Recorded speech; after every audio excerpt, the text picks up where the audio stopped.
நீங்கள் பார்த்துக் கொண்டிருப்பது உங்கள் விஜய்.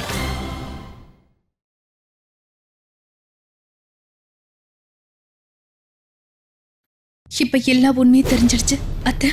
பிரீத்தியோட வயித்துல வளர்றது மோகனோட குழந்தைதான் அத்தை. அதனால பிரீத்திக்கும் மோகனுக்கும் நீங்க கல்யாணம் பண்ணி வச்சிருங்க அத்தை.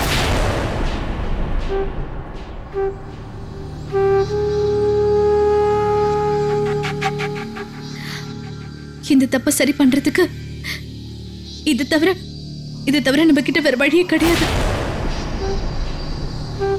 நான் உங்ககிட்ட கையெடுத்து கும்பிட்டு வேண்டி கேட்டுக்கிறேன். தயவு செஞ்சு ஒத்துக்கங்க அத்தை. என்னங்க அத்தை இதுக்கு சம்மதம் சொல்லுவாங்கன்னு எனக்கு சத்தியமா தோணவே இல்லைங்க. சந்தியாக்கா என்னென்னமோ நினைக்கிறாங்க, ஆனா கண்டிப்பா அதெல்லாம் நடக்க போறது இல்லைங்க. இன்னொரு ஜாதி பொண்ணு அத்தை எப்படி ஒத்துக்குவாங்க சொல்லுங்க? அத்தை கண்டிப்பா அவளை இந்த வீட்டு மருமகளை ஏத்துக்கவே மாட்டாங்க. நீங்க வேணா பாத்துக்கிட்டே இருங்க. கொஞ்சம் வாய மூடுறியா?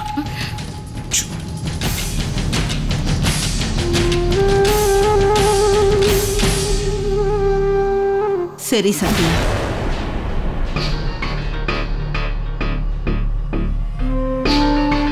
அந்த பொண்ணை இந்த வீட்டு மருமகளா ஏத்துக்கிறேன்.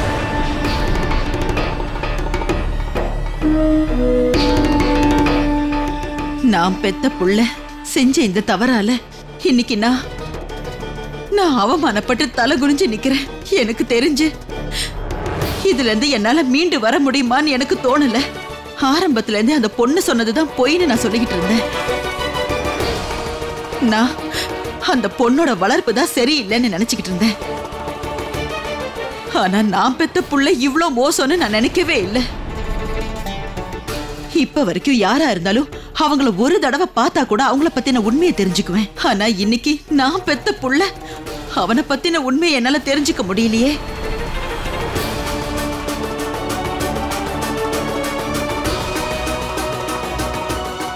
இங்க பாருப்பா சூர்யா, என்னை பொறுத்த வரைக்கும் இந்த ஜாதி மாதிரியான விஷயங்கள் எல்லாம் ஒரு மனுஷனுக்கு ஒரு அடையாளத்தை கொடுக்கிற விஷயமா தான் நான் நினைக்கிறேன். அதனாலதான் ஆரம்பத்துல இருந்தே உறவு முறைங்கெல்லாம் நம்ம ஜாதியில இருக்கிறது தான் நல்லதுன்னு சொல்லிக்கிட்டு இருந்தேன். சூர்யா, உனக்கே தெரியும்ல,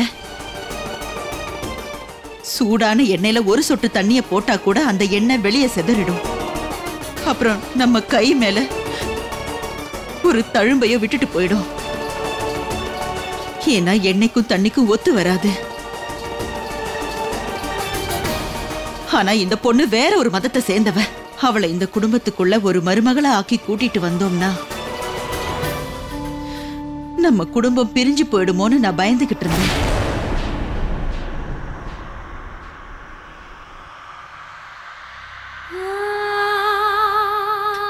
ஆனா என்ன செய்யறது?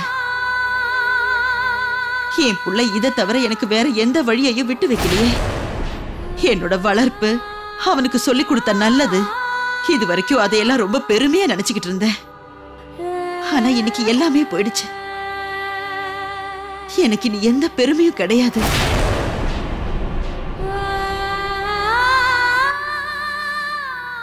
உங்க வளர்ப்புன்னு சொல்லியே இவ ஏமாத்தி இன்னொரு மதத்தை சேர்ந்த பொண்ணுன்னு தெரிஞ்சிருந்தும் அவ கூட உறவு வச்சிருந்திருக்கான்.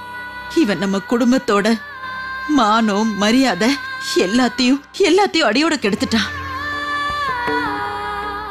எனக்கு இப்போ உண்மையிலே தலை நிமிர்ந்து நிக்கிற அருகதை இல்ல. இவன் அப்படி ஒரு மோசமான காரியத்தை பண்ணியிருக்கான். இதால நம்ம மொத்த குடும்பத்துக்குமே கெட்ட பேரு, நம்ம முன்னோர்களுக்கும் இது அசிங்கம் தானே. இப்போ என்கிட்ட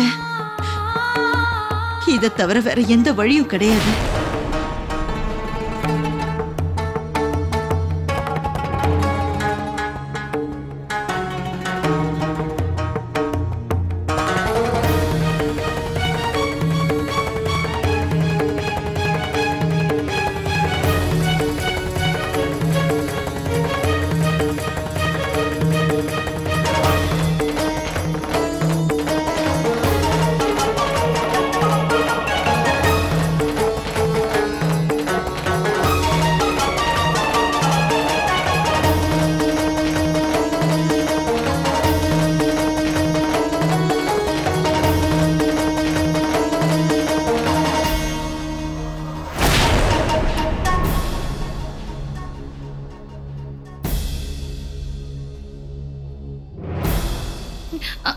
அத்தை அத்தை அது வந்து நான் எப்படி சொல்லுவேன் அத்தை? இது எல்லாமே ஒரு கெட்ட கனவு மாதிரி இருக்கு. இதெல்லாம் எனக்கு முடிவுக்கு வரனே தெரியல அத்தை. ஒரு கிறிஸ்டியன் பொண்ண இந்த வீட்டு மருமகளை கூட்டிட்டு வர நீங்க முடிவு பண்ணிட்டீங்களா அத்தை? ஐயோ, எப்பவும் நீங்க தானே அத்தை சொல்லுவீங்க அவங்களுக்கும் நமக்கும் ஏணி வச்சாலும் எட்டதுன்னு சொல்லுவீங்களே. நம்மளோட சம்பிரதாயம் பழக்க வழக்கங்கள் எல்லாமே அப்படியே வேறையாச்சு அத்தை. மீனாட்சி, இந்த ஊர்ல இருக்க அத்தனை பேரும் நம்மள அசிங்கமா பேசுவாங்க அத்தை. நம்மளோட முன்னோர்கள் எல்லாரும் அப்படியே நம்மளோட கண்ணத்துல வந்து ஓங்கி ஓங்கி அடிச்சிட்டு போயிடுவாங்க அத்தை. தயவு செஞ்சு இதை புரிஞ்சுக்க முயற்சி பண்ணுங்க அத்தை. இங்க பாரு மீனாட்சி, எனக்கு நல்லாவே தெரியும் உனக்கு இந்த வீட்டு மேல எவ்வளவு அக்கறை இருக்குன்னு. இது வரைக்கும் நீ கூட தான் எவ்வளவோ தப்பு செஞ்சு இந்த வீட்டோட மானம் போயிருக்கு. இங்க பாரு, இந்த வீட்டோட மான மரியாதை தான் உனக்கு முக்கியம் தோணி இருந்தா மோகன் அந்த பொண்ணோட முதல் தடவை நீ பார்த்த போது வீட்டுக்கு வந்து என்கிட்ட சொல்லி இருந்தா நான் ஏதாவது செஞ்சிருப்பேன். எனக்கு நல்லாவே தெரியும் உனக்கு இந்த வீட்டு மேல எவ்வளவு அக்கறை இருக்குன்னு.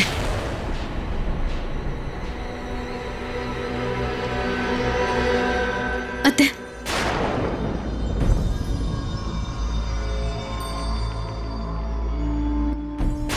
அத்தை, பிரீத்திக்கும் அவளோட அம்மா அப்பாவுக்கும் ஃபோன் பண்ணி நம்மளோட முடிவு பத்தி சொல்லிட்டா நல்லது அத்தை. பாவம், அவங்க ரொம்ப டென்ஷனா இருப்பாங்கல்ல. நம்மளோட முடிவு பத்தி அவங்களுக்கு சொன்னோம்னா அவங்க கொஞ்சம் நிம்மதியாவது இருப்பாங்க. ரொம்ப சந்தோஷப்படுவாங்க அத்தை. சரிம்மா, ஃபோன் பண்ணி அவங்கள வீட்டுக்கு வர சொல்லு. நேரடியா உட்கார்ந்து எல்லா விஷயங்களும் பேசி முடிச்சிடலாம். அப்படியே அவங்களுக்கு என்னோட கண்டிஷனை பத்தி அவங்க கிட்ட சொல்லணும்.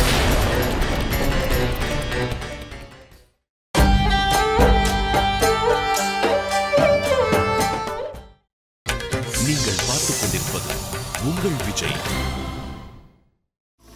ஃபோன் பண்ணி அவங்கள வீட்டுக்கு வர சொல்லு. நேரடியா உட்கார்ந்து எல்லா விஷயங்களும் பேசி முடிச்சிடலாம். அப்படியே அவங்களுக்கு என்னோட கண்டிஷனை பத்தி அவங்க கிட்ட சொல்லணும்.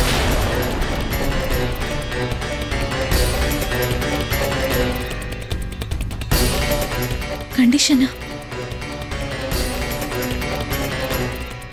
என்ன கண்டிஷன் அத்தை?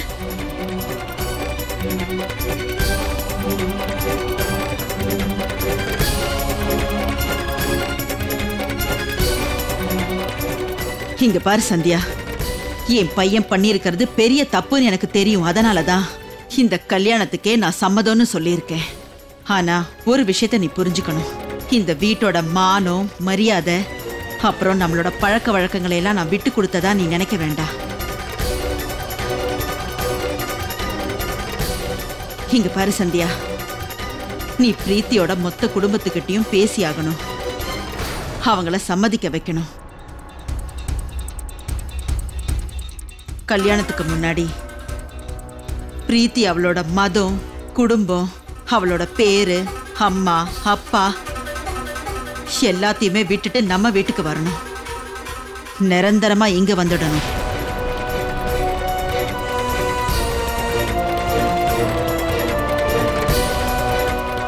அவகிட்ட ஒரு விஷயத்த சொல்லிடு. இது அவளுக்கு ஒரு புது ஜென்மமா இருக்கணும்.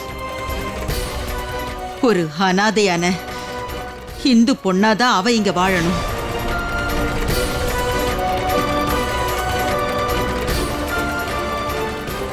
அப்புறம் இங்க இருக்கிற யாருக்கும் எந்த உண்மையும் தெரியக்கூடாது. அவ வேற மதத்தை சேர்ந்தவங்கன்னு யாருக்குமே தெரியக்கூடாது. என்னை பொறுத்த வரைக்கும் என் குடும்பத்தோட மானம் மரியாதை எல்லாம் என் பிள்ளைங்களை விடவும் எனக்கு பெருசு. மோகன் பண்ணது பெரிய தப்பு. அதுக்கு பதிலா நான் இந்த கல்யாணத்துக்கு சம்மதம் சொல்லி அந்த பொண்ணை ஏத்துக்கிறேன்.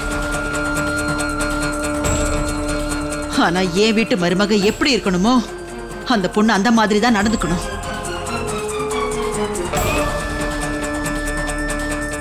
பிரமாதாத்த, உங்களோட மூளை எப்படிதான் அப்படி வேலை செய்தோ டக்குன்னு முதல்ல இந்த விஷயத்தை யோசிச்சிட்டீங்க உண்மையிலேயே ரொம்ப நல்ல வழியை கண்டுபிடிச்சிருக்கீங்க அத்தை. குடும்ப மானமும் போகாது, பிரச்சனை தீர்ந்து போயிடும்ல. இதனால மோகன் செஞ்ச தப்பு பத்தி யாருக்குமே தெரியாது, அப்புறம் பிரீத்தியை பத்தி யாருக்கும் தெரியாம போயிடும்ல.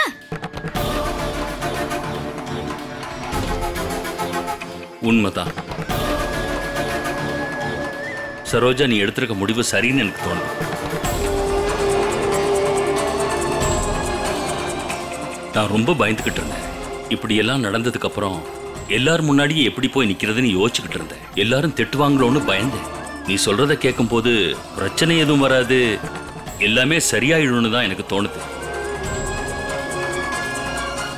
உண்மையை சொல்ல போனா நீங்க யோசிச்சிருக்கிறதாமா சரி. இல்லைங்க அத்தை, இது சரி கிடையாது. உறவு முறைகள்ல உண்மைங்கிறது ரொம்ப முக்கியம் அத்தை. நேர்மை இருக்கணும். பொய்ய ஆதாரமா வச்சு ஒரு உறவு முறையை ஏற்படுத்திக்கிட்டோம்னா அதுல இருந்து எந்த சந்தோஷமும் கிடைக்காது. நம்ம சொல்ற இந்த ஒரு பொய்யால எவ்வளவு பிரச்சனை வரும்னு தெரியுமா? என் அண்ணன் சொன்ன ஒரு சின்ன பொய்யால நம்ம எல்லாரோட வாழ்க்கையிலயும் ஒரு பொய்யலே வந்தது. ஆனா அந்த பொய் என்னோட படிப்பு அப்புறம் வீட்டு வேலை சம்மந்தப்பட்டது. ஆனா இங்க ஒரு பொண்ணு நம்ம ஒரு பொய்யான வாழ்க்கையோட, ஒரு பொய்யான அடையாளத்தோட, ஒரு பொய்யான வாழ்க்கை பூரா வாழ சொல்லணும்.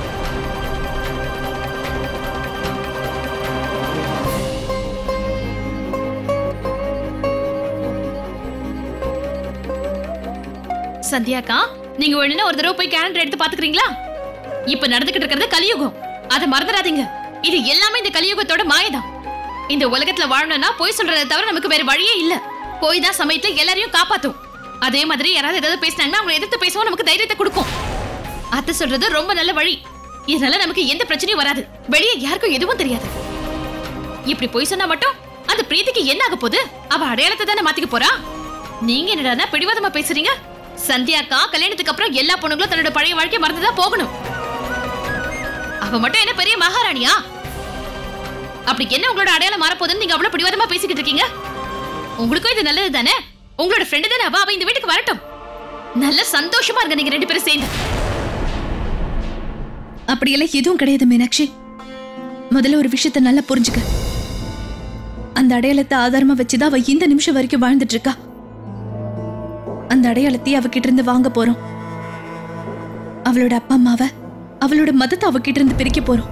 வேற இல்லாம எந்த செடியாவது உயிர் வாழ முடியுமா? சொந்த பந்தத்தை பிரிஞ்சு அந்த பொண்ணால எப்படி சந்தோஷமா இருக்க முடியும்? அத்தை, அவ சந்தோஷமா இல்லைன்னா அப்புறம் மோகனுக்கும் இந்த குடும்பத்துக்கும் அவளால எந்த சந்தோஷமும் கொடுக்க முடியாது.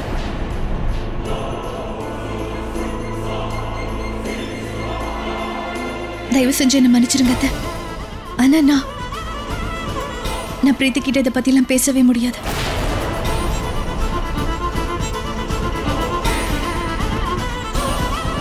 ஏன்னா இந்த விஷயத்தை என்னாலேயே ஏத்துக்க முடியல அத்தை.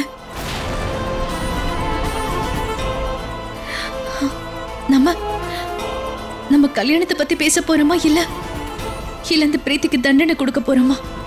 பிரீத்தியை நம்ம இந்த குடும்பத்துல ஒருத்தையை ஏத்துக்கிறதுக்கு தயாருன்னா அந்த பிரீத்தியை நீங்க இந்த வீட்டோட மருமகளை ஏத்துக்கிறதுக்கு தயாருன்னா அவளோட உண்மையான அடையாளத்தோட தான் நம்ம ஏத்துக்கணும் அத்தை.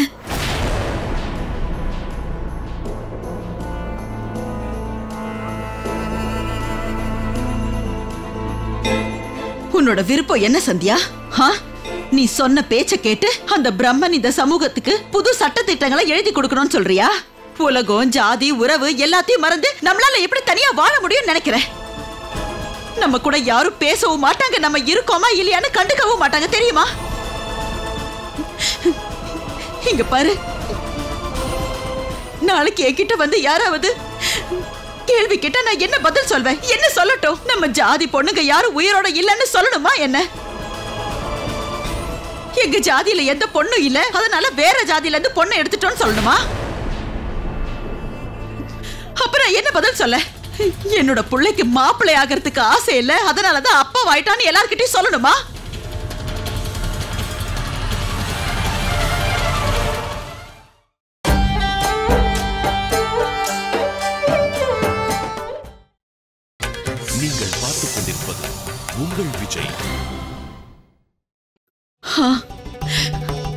அப்ப எல்லாரும் என்ன தட்டி கொடுத்து பாராட்டுவாங்க. ரொம்ப சந்தோஷம் சரோஜா, ரொம்ப சந்தோஷம், நீ ரொம்ப நல்ல வேலை பண்ணிருக்கேன்னு சொல்வாங்களா? நீ என்ன நினைச்ச? எல்லாரும் நம்மள பார்த்து கை கொட்டி சிரிப்பாங்க. ஒருவேளை சிரிப்பு வரலன்னு வச்சுக்க, எல்லாரும் நம்ம முகத்திலே காரி துப்புவாங்க. ஆனா அத்தை, நம்ம செஞ்ச தவறுகளை மறைக்கிறதுக்காக அந்த அப்பாவி பொண்ணை எதுக்காக தண்டிக்கணும்? அவளுக்கு எதுக்கத்தை நம்ம தண்டனை கொடுக்கணும்? ஒருவேளை நாளைக்கு நம்ம சவிதாவோட புகுந்த வீட்டுக்காரங்க இந்த மாதிரி ஏதாவது கண்டிஷன் போட்டாங்கன்னா, நம்ம வீட்டுக்கே இவ ஒரே ஒரு பொண்ணு அத்தை, 3 அண்ணனுங்களோட செல்ல தங்கச்சி இவ. தன்னோட அடையாளத்தை, தன்னோட குடும்பத்தை எல்லாத்தையும் விட்டுட்டு தான் இவ எங்க வீட்டுக்கு வரணும்னு சொன்னா, அப்ப நம்மளால என்ன பண்ண முடியும் அத்தை? இல்லைன்னா உங்க பொண்ணு எங்களுக்கு வேண்டாம்னு சொல்லிட்டாங்கன்னா,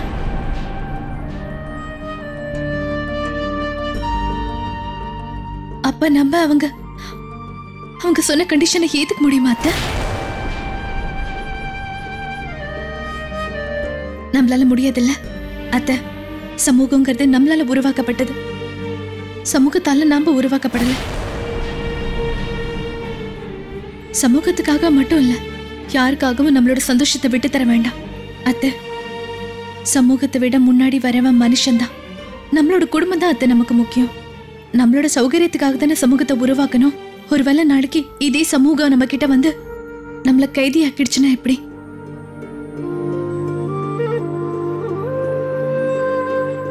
சரிம்மா, நீ சொல்றதெல்லாம் நான் ஒத்துக்கிறேன். எப்பவும் போல நீ சொல்றது மட்டும்தான் சரி, நான் சொல்றதெல்லாம் தப்பு. எல்லாத்துக்கும் பெரிய பெரிய பேச்செல்லாம் பேசுவல்ல.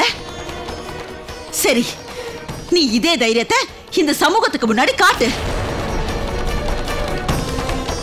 நாளைக்கு நம்ம எல்லாரும் பெரியத்தையோட ஊருக்கு போறோம்.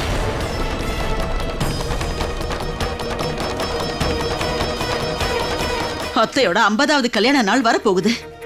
அத்தை அவங்களோட கல்யாண நாள ரொம்ப ஆடம்பரமா கொண்டாட போறாங்க. நம்ம சொந்த பந்தம் எல்லாருமே நாளைக்கு அங்க வருவாங்க. நீ ஒண்ணு பண்ணு சந்தியா, நீ அந்த பிரீத்தியையும் நம்ம கூட ஊருக்கு கூட்டிட்டு வா. இப்ப நீ என்கிட்ட சொன்ன எல்லா விஷயங்களையும் பெரியத்த கிட்டயும் அங்க வந்திருக்கிற எல்லா சொந்தக்காரங்க கிட்டயும் நீ தான் சொல்லணும். என்ன சொல்ற சரோஜா? ஒருவேளை பெரியத்த அந்த பிரீத்திய மோகனோட மனைவியா ஏத்துக்கிட்டாங்கன்னா, அப்புறம் எனக்கு எந்த பிரச்சனையும் இல்ல. உண்மையதான் சொல்றேன். அவளை ஏத்துக்கிறதுல எனக்கு எந்த ஆட்சேபனையுமே இருக்காது.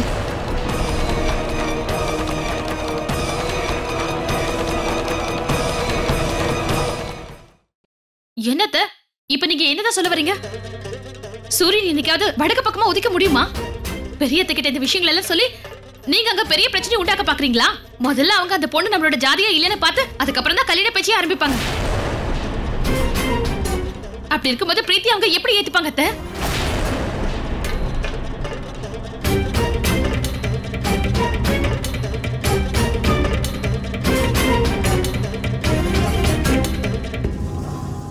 இப்ப அதை பத்தி எல்லாம் யோசிக்க வேண்டாம். என்னோட கண்டிஷன் இது ஒண்ணுதான்.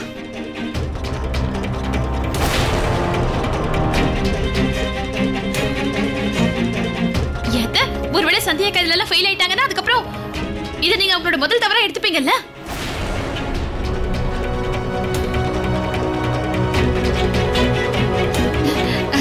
அப்படின்னா இங்க இருக்க 3 பானைகள்ல நிச்சயமா ஒரு பானை உடையதான் போதும் இல்ல?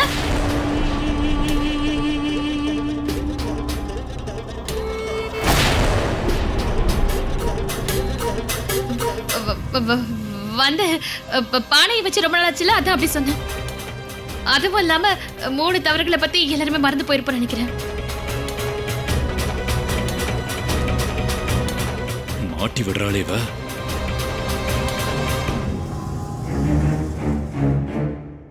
முடிவு உன் கையில தான் இருக்கு சந்தியா. இந்த சவாலை நீ ஏத்துக்க போறியா இல்லையா? நல்லா யோசிச்சு சொல்லு. ஆனா நான் இதை உன்னோட முதல் தப்பா எடுத்துக்கணும்னு முடிவு பண்ணியிருக்கேன்.